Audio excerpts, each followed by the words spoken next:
অহংকার আর আভিজাত্যের লড়াইয়ে যখন মনুষ্যত্ব পরাজিত হয় ঠিক তখনই জন্ম নেয় এক চরম বাস্তবতার গল্প। কখনো কখনো চোখের দেখা সবটুকু সত্যি হয় না, আর দামি পোশাকের আড়ালে লুকিয়ে থাকা দারিদ্র্য বা সাধারণ পোশাকের নিচে ঢাকা পড়া অঢেল সাম্রাজ্য উভয়ই মানুষকে ধাঁধায় ফেলে দেয়। আজকের এই কাহিনী ঠিক তেমনই এক মুহূর্তকে ঘিরে, যেখানে একটি মেয়ের তুচ্ছতাচ্ছিল্য আর এক যুবকের নীরব আত্মসম্মানের সংঘাত শহরকে স্তব্ধ করে দিয়েছিল। শহরের ঠিক হৃৎপুণ্ডে অবস্থিত দ্য গ্র্যান্ড ভিক্টোরিয়া নামটা শুনলেই চোখের সামনে ভেসে ওঠে আভিজাত্যের এক চূড়ান্ত নিদর্শন।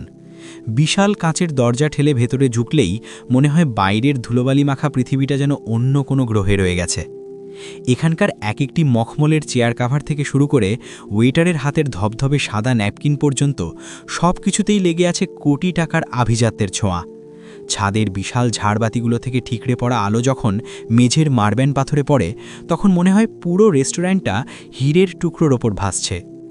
দেওয়ালের ওপাশের রাতের শহরটাকে মণিমুক্তার মতো ঝলমলে দেখাচ্ছে ঠিকই, কিন্তু রেস্টুরেন্টের ভেতনের বাতাস অদ্ভুত রকমের ভারী, বিশেষ করে কর্নারের 7 নম্বর টেবিলটার চারপাশে। সেই টেবিলে বসে আছে অর্জুন, বছর 25-এর এক যুবক। তার পরনে একটি সাধারণ সাদা শার্ট, হাতাটা একটু গোটানো, আর পরনে কিছুটা রং চটে যাওয়া ডেনিম জিন্স। তার চোখে মুখে একটা ক্লান্তি, কিন্তু সেই ক্লান্তির আড়ালে লুকিয়ে আছে এক অদ্ভুত অস্থিরতা। সে বারবার আর চোখে টেবিলের ওপর রাখা তার পুরনো চামড়ার মানিব্যাগটার দিক তাকাচ্ছিল। সেন্ট্রাল এসি চলছে পুরো দমে, কিন্তু অর্জুনের কপালে বিন্দু বিন্দু ঘাম। সে কি ভয় পাচ্ছে, নাকি লজ্জিত? তার ঠিক উল্টো দিকে বসে আছে রিয়া। আজকের সন্ধ্যার জন্য সে নিজেকে সাজিয়েছে নিখুঁতভাবে। শহরের সবচেয়ে দামি বুটিক থেকে কেনা রক্তের মতো লাল রঙের গাউনটা তার শরীরের সাথে মিশে আছে, হাতে ধরা লেটেস্ট মডেলের দামি ফোন। সে ভীষণ ব্যস্ত। না, অর্জুনের সাথে কথা বলায় নয়, সে ব্যস্ত একের পর এক সেলফি তুলতে, ঠোঁট বাঁকিয়ে বিভিন্ন পোজ দিতে। তার চোখে মুখে একটা কৃত্রিম ভাব, যেন সেটার আশেপাশের জগৎটাকে খুব একটা পাত্তা দিচ্ছে না। অর্জুনের অস্তিত্ব যেন তার কাছে ওই টেবিলের টিস্যু পেপারটার চেয়ে বেশি কিছু নয়। অর্জুন গ্লাসটা তুলে এক ঢক জল খেল। তার গলা শুকিয়ে আসছে। 3 বছরের সম্পর্ক, কত স্মৃতি, কত লড়াই, কত স্বপ্ন। কিন্তু আজকের রিয়াকে সে চিনতে পারছে না। রিয়া যখন ফোনের স্ক্রিনে নিজের প্রতিবিম্ব দেখতে ব্যস্ত, অর্জুন তখন মনে মনে কঠিন অঙ্কের হিসেব কষেছে। তার পকেটে থাকা ডেবিট কার্ডে ঠিক কত টাকা আছে, 25,000 নাকি তারও কম?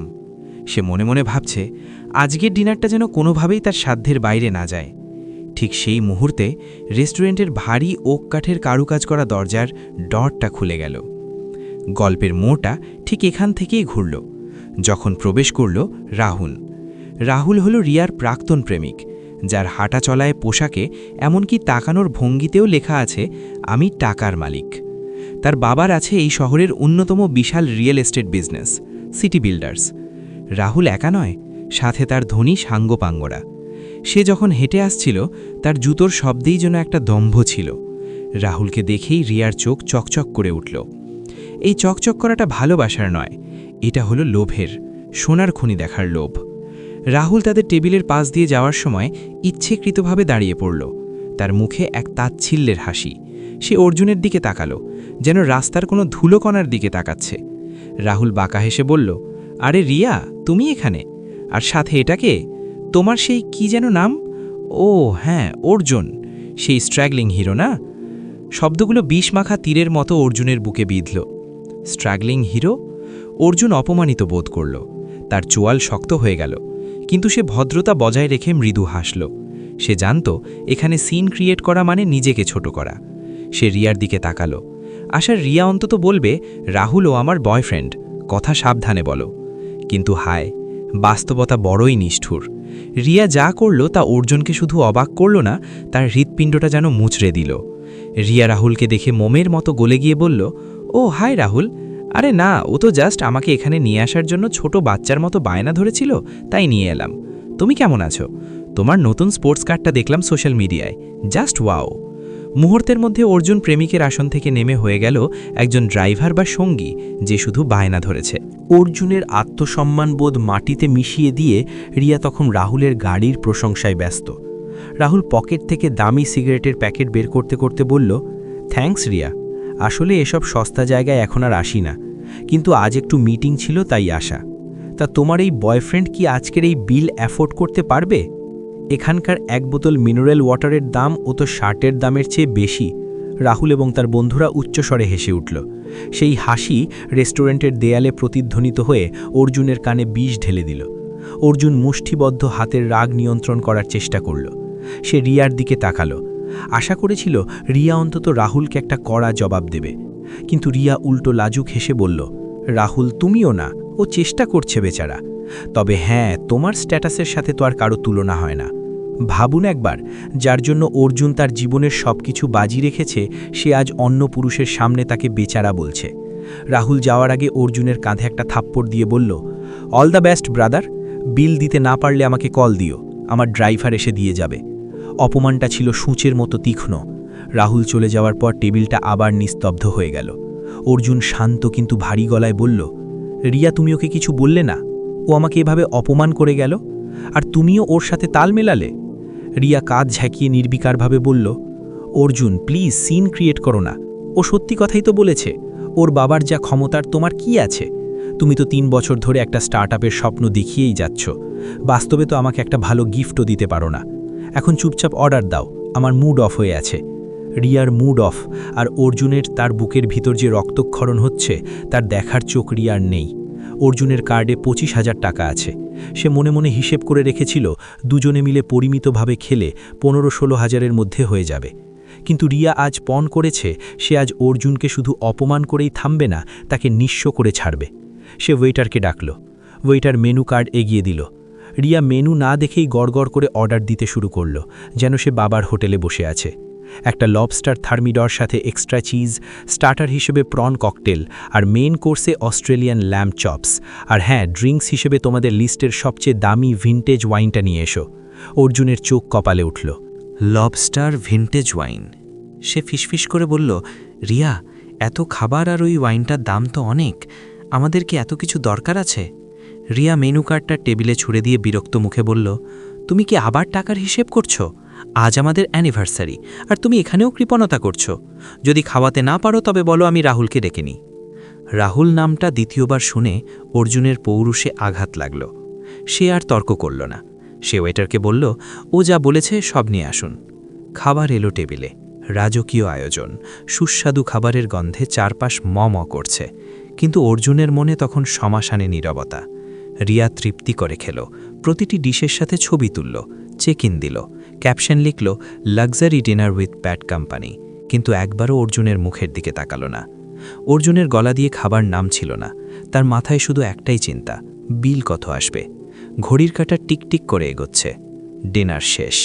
ওয়েটার বিলের চামড়ার ফোল্ডারটা নিয়ে টেবিলের দিকে এগিয়ে আসছে। অর্জুনের বুক ধকধক করছে। এই ফোল্ডারের ভেতরেই লেখা আছে তার আজকের ভাগ্যের পরিহাস। অর্জুন বিলটা খুলল। তার চোখ ঝাপসা হয়ে এলো। 42,500 টাকা, ভ্যাট আর সার্ভিস চার্জ মিলিয়েই বিশাল অঙ্ক। অর্জুনের কার্ডে আছে মাত্র 25,000 টাকা। অর্জুন একটা শুকনো ঢোক গিলল। তার হাত কাঁপছে। সে ওয়েটারকে বলল, এক্সকিউজ মি, আমি কি কার্ড পেমেন্ট করতে পারি? ওয়েটার মাথা নেড়ে পেমেন্ট মেশিন নিয়ে এলো। অর্জুন কাপা কাপা হাতে কার্ডটা বের করল। মেশিনটার দিকে সে তাকিয়ে আছে, যেন ওটা কোনো টাইম বোম। কার্ডটা পাঞ্চ করল, পিন নাম্বার দিল। মেশিনটা কিছুক্ষণ প্রসেসিং দেখালো, লোডিং লোডিং, তারপর সেই শব্দকর্কশ বিপ বিপ। মেশিনের স্ক্রিনে ভেসে উঠল লাল কালির লেখা, ট্রানজ্যাকশন ডিক্লাইন্ড, ইনসাফিশিয়েন্ট ফান্ডস। অর্জুনের মনে হলো পায়ের নিচ থেকে মাটি সরে গেছে।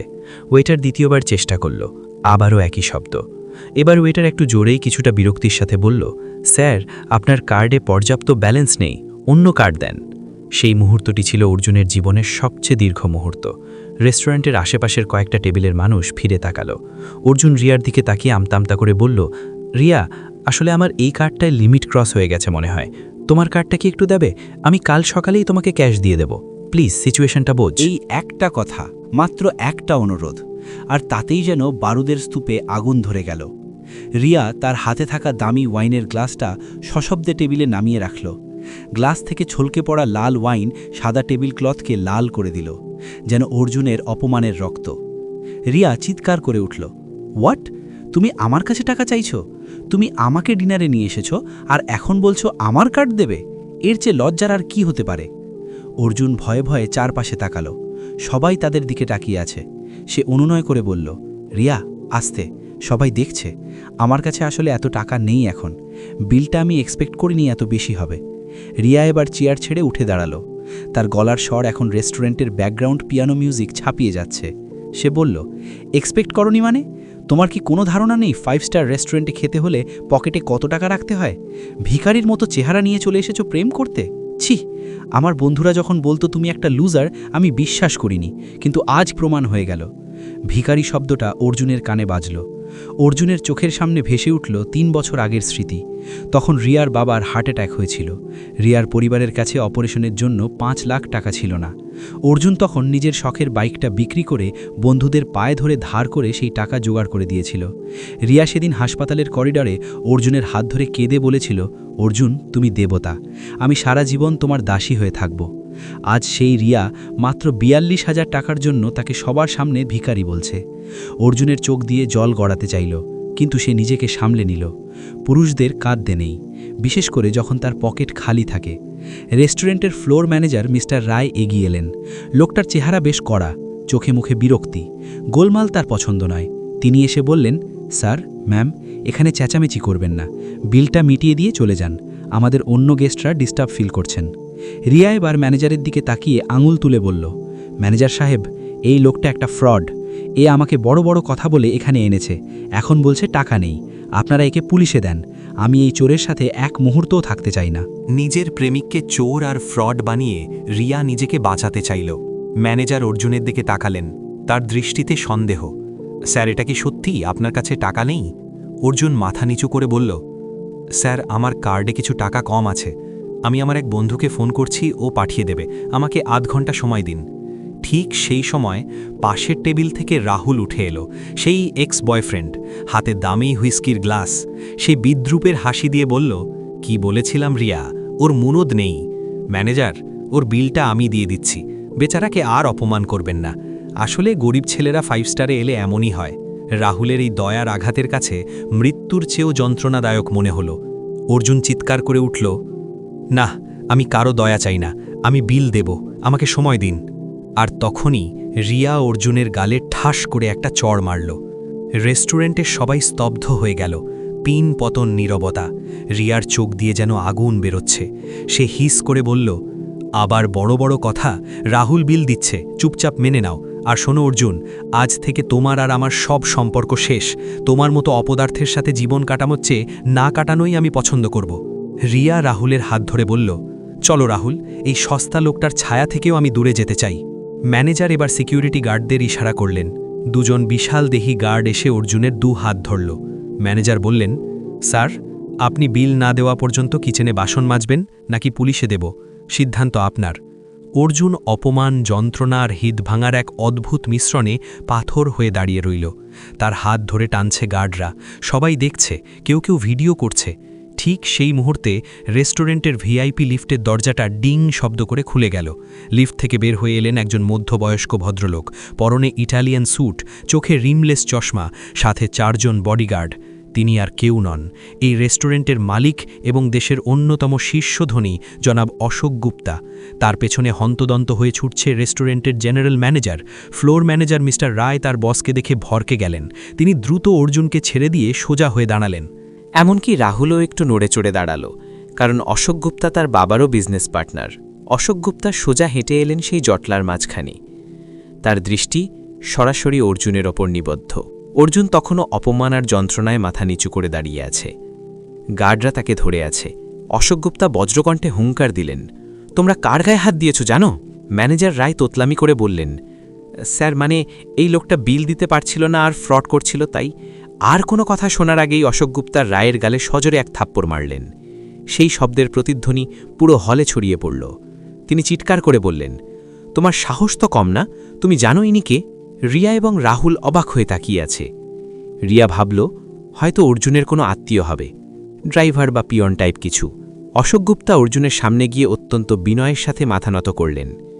তারপর যা বললেন তার জন্য সেখানে উপস্থিত কেউ প্রস্তুত ছিল না। তিনি বললেন, স্যার, আমাকে ক্ষমা করবেন, আমার স্টাফরা আপনাকে চিনতে পারেনি। আপনি কেন আমাকে একটা ফোন করলেন না? আপনি নিজের রেস্টুরেন্টে এসে অপমানিত হচ্ছেন, এটা আমার জন্য লজ্জার। নিজের রেস্টুরেন্ট? রিয়া অক্সফোর্ড স্যারে বলল। তার পায়ের নিচ থেকে যেন পৃথিবীটা সরে যাচ্ছিল। অশোক গুপ্তা ঘুরে দাঁড়িয়ে সবার উদ্দেশ্যে বললেন, আপনারা সবাই শুনুন, এই যে ভদ্রলোককে আপনারা দেখছেন, যাকে আপনারা অপমান করছিলেন, ইনি হলেন মিস্টার অর্জুন সেন। তিনি শুধু এই রেস্টুরেন্টের মালিক নন, তিনি হলেন নেক্সাস গ্রুপ অফ ইন্ডাস্ট্রিজের প্রতিষ্ঠাতা এবং চেয়ারম্যান। সিলিকন ভ্যালিতে যার সফটওয়্যার কোম্পানি আজ $বিলিয়ন ব্যবসা করছে। দর্শকদের গুঞ্জন শুরু হয়ে গেল। অশোক গুপ্তা থামলেন না। আমি অশোক গুপ্তা আজ যে পর্যায়ে আছি তা শুধুমাত্র এই মানুষটার ইনভেস্টমেন্টের কারণে। তিনি আমার পার্টনার নন, তিনি আমার বস। পুরো রেস্টুরেন্টে এখন থমথমে পরিবেশ। রাহুলের হাত থেকে ড্রিঙ্কসের গ্লাস পড়ে ভেঙে চুরমার হয়ে গেল। রিয়ার মুখটা হাঁ হয়ে গেল। সে বিশ্বাস করতে পারছিল না যে ছেলেটাকে সে ভিখারি আর লুজার ভাবত, সে আসলে কোটিপতি। অর্জুন এবার ধীরে ধীরে মাথা তুলল। তার চোখে আর জল নেই, আছে ইস্পাত কঠিন দৃঢ়তা। সে পকেট থেকে তার সাধারণ রুমালটা বের করে মুখ মুছল, তারপর গার্ডদের হাত সরিয়ে দিয়ে সামনে এগিয়ে এলো। সে ম্যানেজারের দিকে তাকিয়ে শান্ত গলায় বলল, তোমার চাকরি থাকবে কিনা সেটা পরে দেখা যাবে, আগে বিলের কাগজটা দাও। ম্যানেজার কাঁপতে কাঁপতে বিলটা দিল। অর্জুন পকেট থেকে তার পুরনো মানিব্যাগটা বের করল না। সে পকেটের অন্য পাশ থেকে বের করল একটা কালো রঙের ক্রেডিট কার্ড, ব্ল্যাক কার্ড, যার কোনো লিমিট নেই। সে কার্ডটা সোয়াইপ করল না, শুধু ওয়েটারে হাতে দিয়ে বলল, টিপস হিসেবে এই রেস্টুরেন্টের সবার আজকের ডিনার আমার তরফ থেকে ফ্রি। পুরো রেস্টুরেন্ট হাততালিতে ফেটে পড়ল। অর্জুন এগিয়ে গেল রিয়ার দিকে। রিয়া তখনও পাথরের মতো দাঁড়িয়ে। অর্জুন শান্ত গলায় বলল, রিয়া, তুমি ঠিকই বলেছিলে, প্রেম দিয়ে পেট ভরে না, কিন্তু তুমি যেটা জানো না তা হলো টাকা দিয়ে মানুষ কেনা যায় না। আমি আমার পরিচয় গোপন রেখেছিলাম কারণ আমি দেখতে চেয়েছিলাম তুমি কাকে ভালোবাসো, অর্জুন মানুষটাকে নাকি অর্জুনের পজিশনটাকে। রিয়া দৌড়ে এসে অর্জুনের পা ধরার চেষ্টা করল। অর্জুন, প্লিজ, আমি ভুল করেছি, আমি আসলে রাগের মাথায়, রাহুল আমাকে ম্যানিপুলেট করেছিল। অর্জুন, আমি তোমাকে ভালোবাসি, বিশ্বাস করো। অর্জুন এক পা পিছিয়ে গেল। সে তাচ্ছিল্যের হাসি দিয়ে বলল, ভালোবাসো? কিছুক্ষণ আগে তুমি আমাকে ভিখারির সাথে তুলনা করছিলে। শোনো রিয়া, আমার কোম্পানি দাঁড় করাতে 3 বছর সময় লেগেছে, তাই তোমাকে সময় দিতে পারিনি। আজ আমি তোমাকে সারপ্রাইজ দেব বলে এই রেস্টুরেন্টটা কিনেছিলাম। ভেবেছিলাম অ্যানিভার্সারিতে তোমাকে অফিশিয়ালি প্রপোজ করব, কিন্তু তুমি আমাকে তার চেয়েও বড় সারপ্রাইজ দিলে। অর্জুন এবার রাহুলের দিকে তাকালো। রাহুল ভয়ে চুপসে গেছে। অর্জুন বলল, রাহুল সাহেব, আপনার বাবার রিয়েল এস্টেট কোম্পানির নাম সিটি কনস্ট্রাকশন, তাই তো? কাল সকালে নিউজে চেক করে দেখবেন ওই কোম্পানির 40% শেয়ার আমি কিনে নিয়েছি। রাহুলের মাথা নিচু হয়ে গেল, মুখ দিয়ে আর কোনো কথা বেরোলো না। অর্জুন ঘুরে দাঁড়ালো। অশোক গুপ্তা নিজে এসে দরজা খুলে দিলেন। অর্জুন যাওয়ার আগে শেষবারের মতো রিয়ার দিকে তাকালো। রিয়ার চোখে এখন শুধু লোভ আর হারানোর হাহাকার। অর্জুন বলল, রিয়া, তোমার বিল রাহুল দেবে না, তোমার বিল আমিই দিয়ে দিয়েছি। এটাকে আমার তরফ থেকে তোমার জীবনের শেষ ভিক্ষা মনে করো। আর হ্যাঁ, ওই লবস্টারটা পার্সেল করে নিয়ে যেও, ওটার দাম তোমার আত্মসম্মানের চেয়েও বেশি। অর্জুন সদর পেয়ে রেস্টুরেন্ট থেকে বেরিয়ে গেল। বাইরে তার জন্য অপেক্ষা করছে চকচকে কালো বিলাসবহুল সেডান গাড়ি। ড্রাইভার দরজা খুলে দাঁড়িয়ে আছে। অর্জুন গাড়িতে বসল, একবারও পেছনে ফিরে তাকালো না। রেস্টুরেন্টের ভেতরে রিয়া ফ্লোরে বসে কান্নায় ভেঙে পড়ল। রাহুল অপমানে মুখ লুকিয়ে চলে যাবার পথ খুঁজছে। আর বাকি দর্শকরা যারা এতক্ষণ ভিডিও করছিল তারা এখন রিয়ার বোকামি নিয়ে হাসাহাসি করছে। সোশ্যাল মিডিয়ায় ভিডিওটি মুহূর্তেই ভাইরাল হয়ে গেল। শিরোনাম, লোভী প্রেমিকার কপাল পুড়ল, হারালো কোটিপতি প্রেমিককে। গাড়ি চলতে শুরু করেছে। শহরের আলোগুলো জানলার কাঁচ দিয়ে সরে সরে যাচ্ছে। অর্জুন একটা দীর্ঘশ্বাস ফেলল। বুকটা হালকা লাগছে। সে একা, কিন্তু সে স্বাধীন। সে জানে জীবনটা সিনেমার মতো নয়, কিন্তু মাঝে মাঝে জীবন সিনেমার চেয়েও বেশি নাটকীয় হয়ে ওঠে। তার ফোনে একটা মেসেজ এলো, bank account credited with $10 million. Arjun মুচকি হাসল। সফলতাই সব অপমানের সেরা জবাব। এই গল্পটা থেকে আমরা একটা বড় শিক্ষা পাই। কখনো কারো বর্তমান অবস্থাকে দেখে তার ভবিষ্যৎ বিচার করবেন না, কারণ সময় আর ভাগ্য কখন কোন মানুষকে কোথায় নিয়ে যাবে তা কেউ জানে না। যারা শুধু টাকার জন্য সম্পর্ক গড়ে তোলে তারা একদিন না একদিন রিয়ার মতোই সব হারিয়ে ফেলে। আর যারা অর্জুনের মতো অপমান সহ্য করে ধৈর্য ধরে পরিশ্রম করে তারা একদিন ঠিকই নিজের যোগ্যতা দিয়ে পৃথিবীকে চমকে দেয়। তাই আজ আয়নায় নিজের মুখের দিকে তাকিয়ে নিজেকে একটা প্রশ্ন করুন, আপনি কি মানুষকে তার হৃদয় দিয়ে ভালোবাসেন নাকি তার পকেটের ওজন দিয়ে বিচার করেন? কারণ শেষ পর্যন্ত সব মুখোশ একদিন খুলে যায়, আর তখন হাতে থাকে শুধু ভাঙা আয়না আর হারিয়ে যাওয়া সম্পর্কের আফসোস। গল্পটা যদি আপনাদের ভালো লেগে থাকে তাহলে কমেন্টে অবশ্যই লিখে জানাবেন এই গল্পে আপনি কার জায়গায় নিজেকে কল্পনা করেছেন, অর্জুন নাকি রিয়া। ভিডিওটি ভালো লাগলে একটি লাইক দিন এবং এমন আরও শিক্ষণীয় এবং আবেগঘন গল্প শোনার জন্য আমাদের চ্যানেলটি সাবস্ক্রাইব করে পাশে থাকা বেল আইকনটি অন করে রাখুন। আপনাদের ভালোবাসা এবং সমর্থনই আমাদের আরও ভালো গল্প নিয়ে আসার